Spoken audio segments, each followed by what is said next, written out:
दोस्तों, हम सब जानते हैं कि आधुनिक विज्ञान ने बहुत तरक्की कर ली है। बहुत से ऐसे सवालों के जवाब ढूंढ लिए हैं जिसे जानना असंभव प्रतीत होता था। लेकिन कुछ सवाल ऐसे हैं जो आज भी जस के तस बने हुए हैं। जैसे विज्ञान ने हमें यह तो बताया कि ब्रह्मांड की उत्पत्ति बिग बैंग से हुई, पर यह नहीं बताया कि बिग बैंग कैसे हुआ।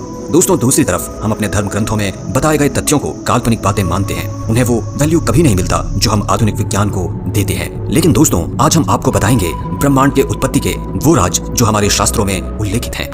दोस्तों, वेदों में सृष्टि की रचना की थ्योरी बताई गई है जो अब विज्ञान भी मान रहा है। वेदों के अनुसार ब्रह्मांड की शुरुआत महाविष्णु की नाभि से हुई, जिसे विष्णु नाभि या साइंस की भाषा में यूनिवर्स न्यूक्लियस कहा जाता है, और जो समय और काल से परे है।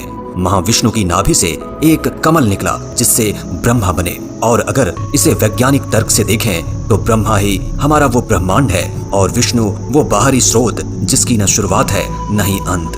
जबकि ब्रह्मा का एक जीवन काल है जिसका अंत भी होगा। वेदों में बताया गया है कि ब्रह्मा का जीवन काल 100 साल का होता है, लेकिन यह 100 साल हमारे 100 साल जैसा नहीं है। यह उससे कहीं बड़ा है जैसा हम सोचते हैं। इन 100 सालों के बाद ब्रह्मा का अस्तित्व समाप्त हो जाता है और फिर दूसरे ब्रह्मा का जन्म होता है।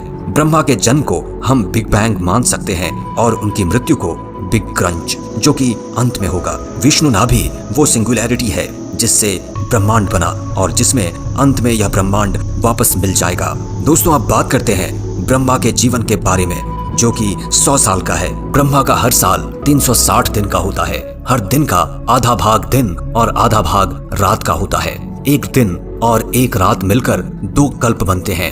एक कल्प में 14 मनुवतार होते हैं। एक मनुवतार में 71 महायुग होते हैं और एक महायुग में 4 युग यानी सतयुग, द्वापर युग, त्रेता और कलयुग होता है। इस प्रकार देखें तो ब्रह्मा का एक दिन हमारे 4.32 मिलियन सालों के बराबर होते हैं। यह गणना लोगों ने अपने तर्क और समझ के हिसाब से अलग अलग भी रखा है, पर सब में युग आदि समान ही है। ब्रह्मा के 100 साल बीतने के बाद हमारा ब्रह्मांड भी समाप्त हो जाता है। इसी के साथ वैज्ञानिकों ने धीरे धीरे आज मल्टीवर्स की बात स्वीकार की है, जबकि वेदों में ये बात सदियों से मौजूद है। उसमें बताया गया है कि विष्णु नाभि यानी सिंगुलैरिटी से सिर्फ एक ही ब्रह्मा नहीं बल्कि कई ब्रह्मा उत्पन्न होते हैं, जो कि अलग अलग ब्रह्मांडों के जनक हैं।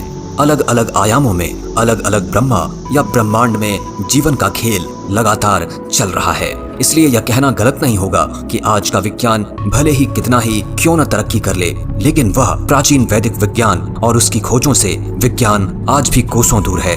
उम्मीद है दोस्तों आपको वीडियो पसंद आई होगी। अपने विचार कमेंट में जरूर साझा करें।